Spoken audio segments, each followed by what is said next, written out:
3, 4.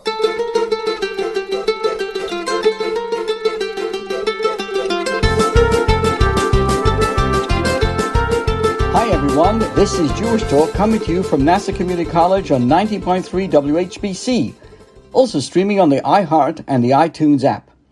This program is later archived on Spreaker.com. So, hi there, my name is Rabbi Perl. Good morning, good afternoon, and good evening. This, of course, all depends on when you are listening and joining us. But whatever time you come, we are honored that you would spend this quality time with us to learn, to uplift each other, and to share ideas. This week, we are dedicating our program to disabilities and mental health conditions. Let me tell you that I am honored. We are honored at Chabad of Mineola.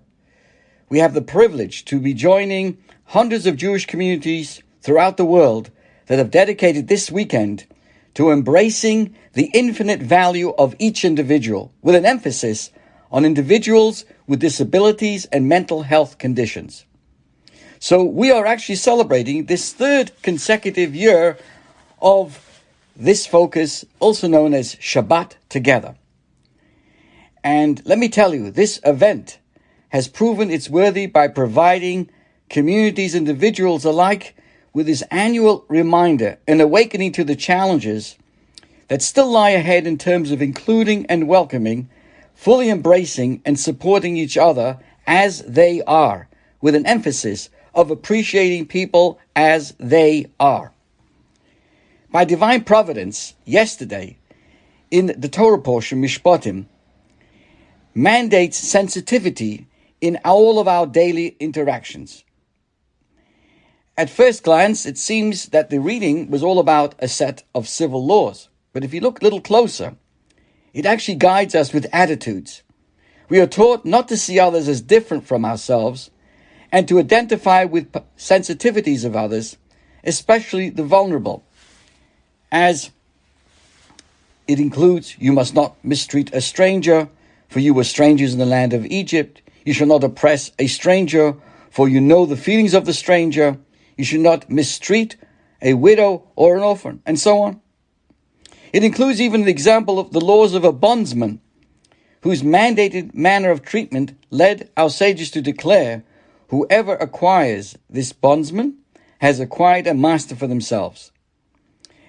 A master must care for the bondsman's wife and children and send him home after a few years laden with lavish gifts to assist his transition into self-sufficiency. The Torah predicts that the bondsman might even refuse to return home. He's being treated so well and is so welcomed as part of the master's family. Now, these precepts in ancient times were radically innovative and countercultural calls for sensitivity and responsibility towards those who require additional support. It was these very ideas that set the wheels turning for humanity's gradual evolution of social sensitivity and social justice. This is what we are focusing on today. The fruit of the trees planted in these ideas have now, millennia later, finally given rise globally to the sensitivities of today's modern society, which still remains a work in progress, I must add. The Torah is eternal, and its calls to advance are relentless. We cannot be satisfied with the innovations of the past or the gains of the present. And truthfully and honestly, it remains our duty to broaden our own perceptions of this area and thereby lead the way towards a full support of people with disabilities, and especially those who live with mental health conditions. It is imperative to reduce and remove the stigma surrounding mental health conditions, to encourage informative and productive discussions on the topic within our community, and to enlist the help of individuals with mental health conditions in accurately identify how they wish to be supported. Now this year, everything is different. Is there anything left unchanged by the coronavirus pandemic? Populations on every continent have experienced firsthand weeks and months of isolation, lockdown, interruptions to life and commerce, breakdowns in socialization, illness, going to the hospital, and the trauma of sudden loss. Most of us face restrictions in movement and personal communications. Even our ability to smile was masked.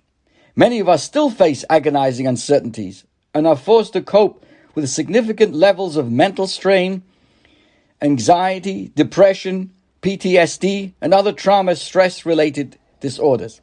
Yes, COVID has been a rough and tough teacher, but it must be a teacher nonetheless. The Baal Shem Tov insisted that everything we witness or experience is a lesson in waiting, placed before us on the purpose by God's intimate providence to teach us something. So let us be open to asking this question. What can COVID teach us in terms of supporting each other better? For a start, the pandemic increased global awareness of the fragility and the importance of mental and emotional well-being. Mental health challenges are genuine disabilities. They are recognized as such by the Americans with Disabilities Act, a law that protects individuals with mental or physical conditions that significantly impact their lives. The necessity of a law to recognize the challenges of functioning with particular conditions highlights a common difficulty in relating to other people's struggles, and especially the struggles of people with conditions that are extremely invisible. Think of those suffering from allergies or debilitating migraines to the point that their lives are significantly impacted, but without those with whom they commonly interact being aware of their conditions. Many disabilities and wide range of mental health conditions are similarly invisible to the onlooker. Now, however, people everywhere suddenly find themselves grappling with mentally and emotionally surviving lockdowns, loss of income, interrupted studies, cooped up kids, and the like. As a result, mental health awareness has leaped into global focus. Not only are people reaching out for ways of coping, but they're reaching out in a genuine concern to discover how others are managing emotionally. Friends, spouses, relatives, the elderly, the youth. No one's mental and emotional health can be taken for granted under prolonged and trying circumstances. This is our opportunity as a community to initiate a new normal. Can we make it part of regular living to routinely check up on each other with genuine care and interest? Can we learn to accept and embrace individuals just as they are?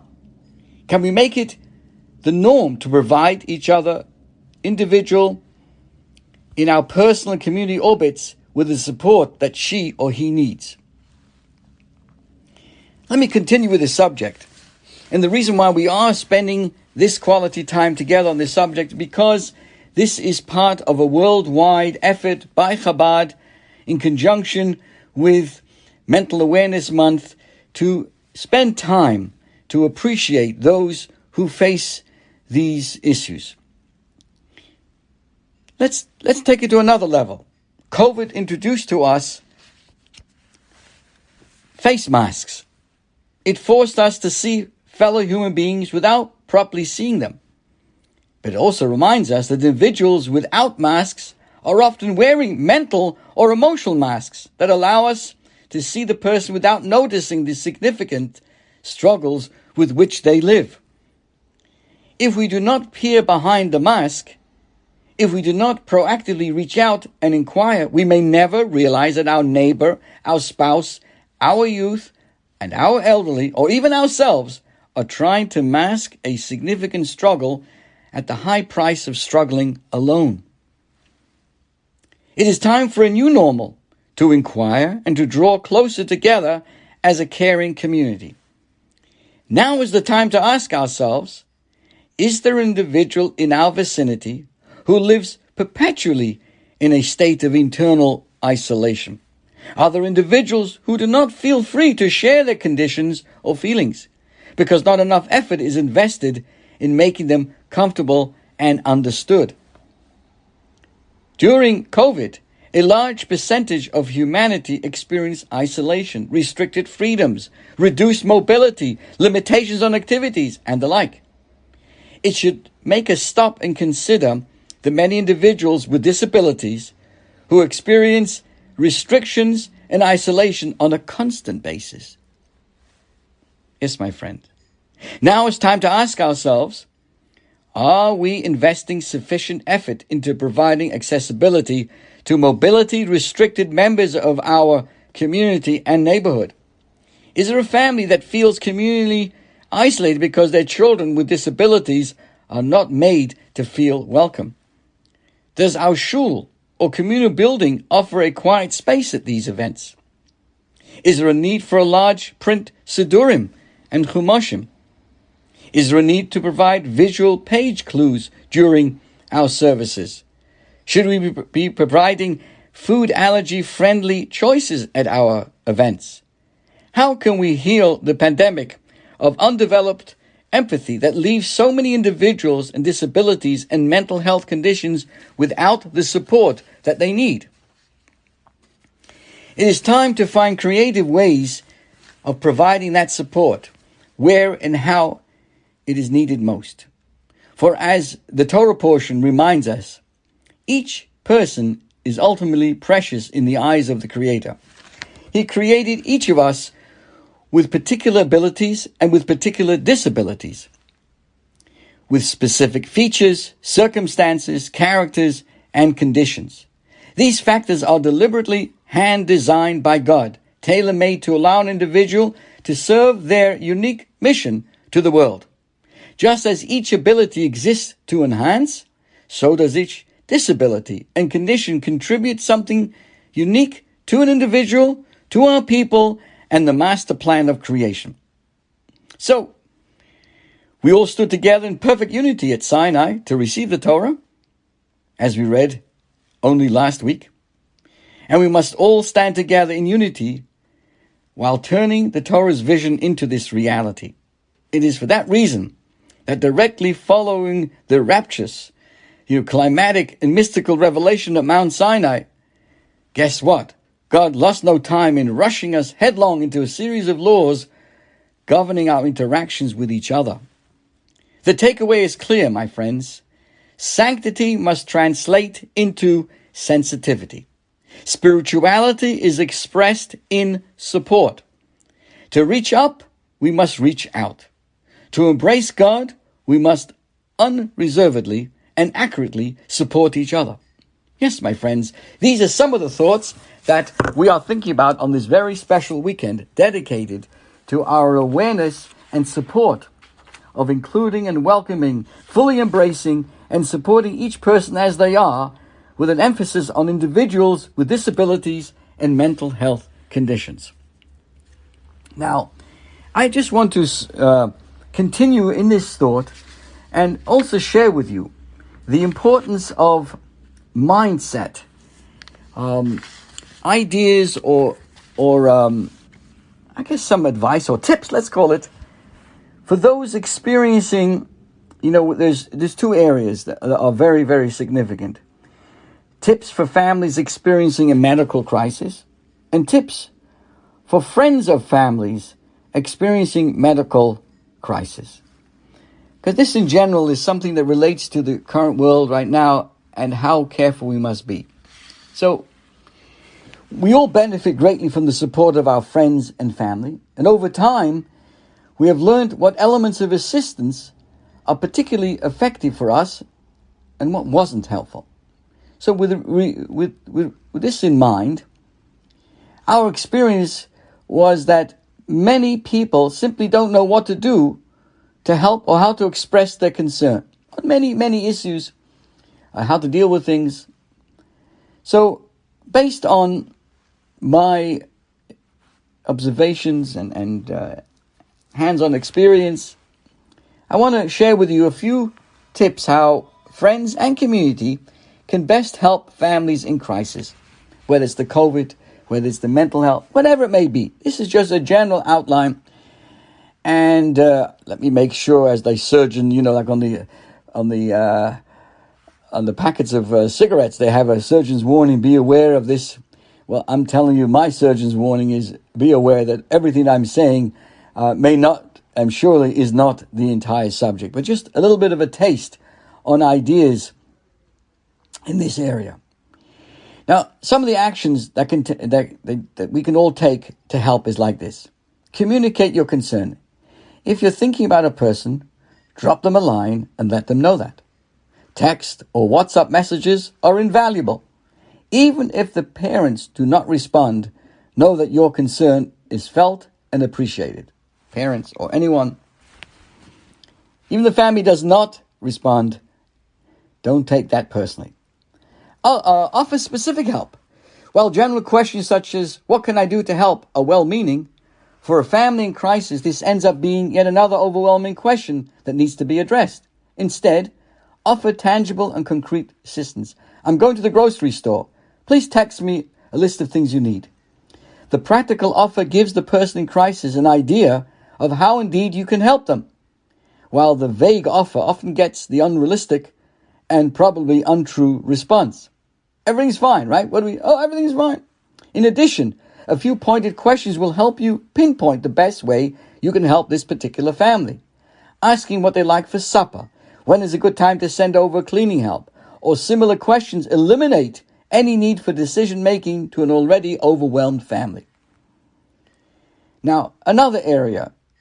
Express concern for the caregiver, not just the sick family member. When caring for a sick family member, the caregivers often put their own needs last. It's okay to ignore the patient for a little while and focus on the exhausted, harried, stressed out, and emotionally spent parent or caregiver. By giving them strength with your friendship and care, you will benefit it'll end up trickling down, benefiting the patient as well. To quote a good friend, Dr. Sarah Stroop, and she writes, understand that the parents and the caregivers are also patients. We are also suffering. Treat us kindly. Deal with our silence. Deal with our anger. Deal with our outbursts. Deal with what may seem like antisocial behavior. Because guess what? We're not feeling too social. And we may have difficulty around those who have healthy children. We may resent them. That is our right. We are ill too. We are doing our best. Cut us some slack. Some helpful ideas and always appreciate gestures are gift cards of any sort, babysitting, cleaning help, dinners, groceries, toys for the siblings, small gifts for the caregivers, cash, respite care, and of course, meal trains. Now, another thing which I find very, very important is be sensitive in conversation. Sometimes people are overly positive because they can't handle the intensity of the situation. So they try to reassure primarily themselves and only by extension the family in crisis by nervously making comments like, it's going to be okay. He's doing better now, right? Make sure that your messages of positivity and hope are sensitive to the feelings of the family. Families going through medical situations or dealing with a child with disabilities are experiencing very deep emotions, even if they don't show it outwardly.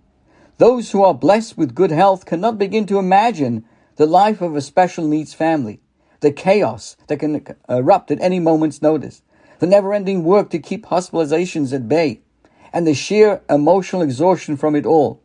Your appreciation of the magnitude of these and other challenges, not in a heroic way, but with an eye towards reality, can be painful to a caregiver under the pressure of life and death decisions. So let's train ourselves to replace it with, I can't even imagine, kind of talk or similar. The difference between sympathy and empathy is of utmost importance. Sympathy is when you feel bad for the other person. Empathy is when you join the other to share their burden, validate instead of relate. Another important area.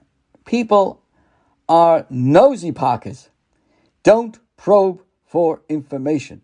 I'm trained in HIPAA laws as the resident rabbi of NYU Langone, Long Island, which is formerly Winthrop Hospital.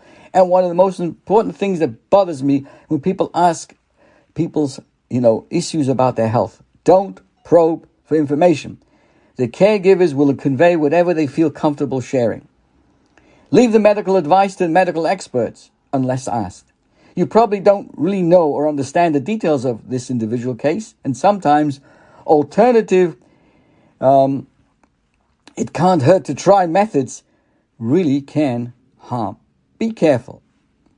Don't offload your own traumas. For those of us who have gone through similar experiences, this is an important tip. Success stories and shared experiences are often a beacon of light and hope. At the same time, be mindful not to offload your own story and trauma without being prompted to do so. Keep in mind that until the family's out of the woods, they're not always capable of listening to the details of other people's experiences. They will certainly not be capable of helping you process or heal from your own traumatic hospitalizations, as an example. At the same time, both during our preemie and I'm just talking about other situations when people were facing with of children who were preemies or cardiac kids. It can be helpful. It's good to be able to hear about stories of children who beat the odds. Of course, the key is to be a sensitive listener and to provide heartfelt encouragement and strength. Don't be a taker. Don't absorb energy from someone who needs every ounce of it. Remember, you are there to lighten the burden, not to add and become, some hero there on a horse. Now, here's some keys to hospital visitations. Although so many hospitals are now limiting visitations, but if you have a chance to visit someone in a hospital, take the following into consideration.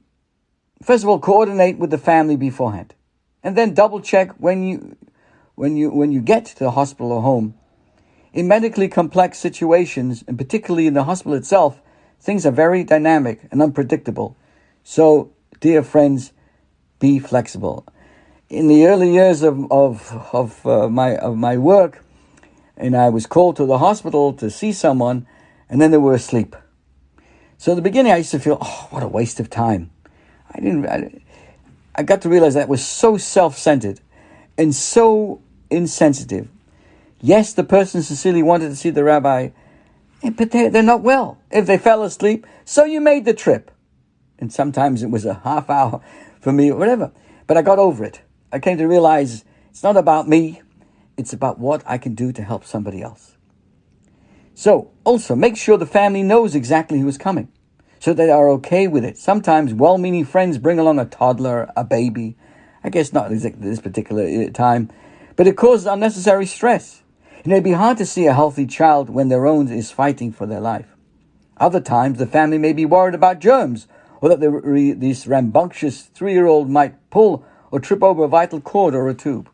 Although it may not be so practical in the world we live in today, but it's good to keep in mind, please, clear whatever you're doing with the family.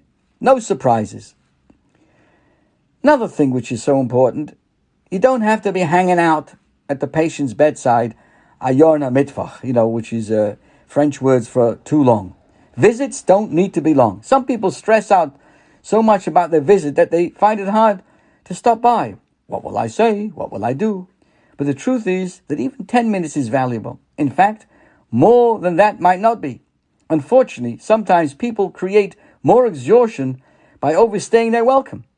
But when you make it into a short, sweet experience, just enough to express I care and I'm with you, you will have brought far more than you can possibly believe to the equation in just a short amount of time.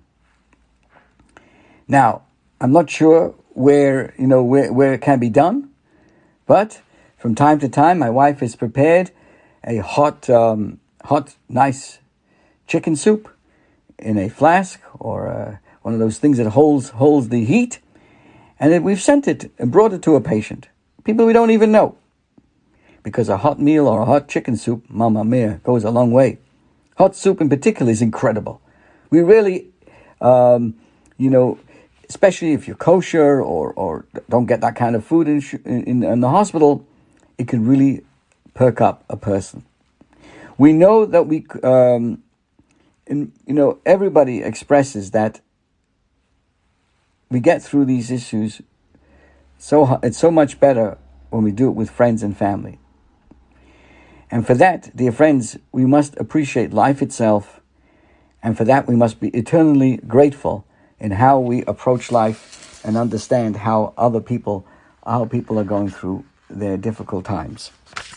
Again, this is all dedicated to the special weekend where we are focusing as a group, as a family, to appreciate how so many are not wearing their masks. I'm not talking about the physical masks, but are really hiding. They're wearing masks all the time because you aren't aware that so many people do have mental illness situations and other traumas, and we must teach ourselves, educate ourselves how to be careful to appreciate those with disabilities and appreciate how every one of us have a unique mission in life as we go forward. Now, there's much more we can discuss. For example, we just shared tips for friends of families experiencing medical issues, but there's also tips for families experiencing a medical crisis. Not just the friends of the family, but the family itself. And that itself really should require focus and tremendous, an attitude of a mindset of how to go through life. And it's easier said than done. But I would just like to say that let us all daven, pray to Hashem, that we should never ever be faced these issues in any form or fashion. And Hashem, we know that God is listening to all of our prayers, all the different issues that we're facing today with the corona and all the side issues that come from it. But for all of us to appreciate every single moment that we have, that we're healthy and well, and recognize Hashem is watching over us. And know that extra psalms, extra prayers help us get through difficult times. And God makes miracles. Miracles, the Hebrew word for miracle is nes. Nes is actually from the meaning of not only miracle, but a challenge and a banner. And also the idea of nes is lift us up. The meaning of a challenge, as in the purpose of a miracle, helps us to see the inner world, and we really don't appreciate, or we should learn to appreciate, how important we must recognize each of us are in a mission. One of my familiar, refrains and thoughts is, from the day we're born, we're on a mission. Each of us matter. Doesn't matter who we are. Some have this talent, that talent. We all have talents. And the most important talent we all have, that each of us have been created in the image of God. And when we appreciate that of each other, we recognize the diversity in life is really the strength. And each of us can complement each other. L'chaim, everybody, to long life. Thank you for sharing and joining us today. All the best and a wonderful month of Adar. This is a month of joy where everything turns around into positivity. Thank you again.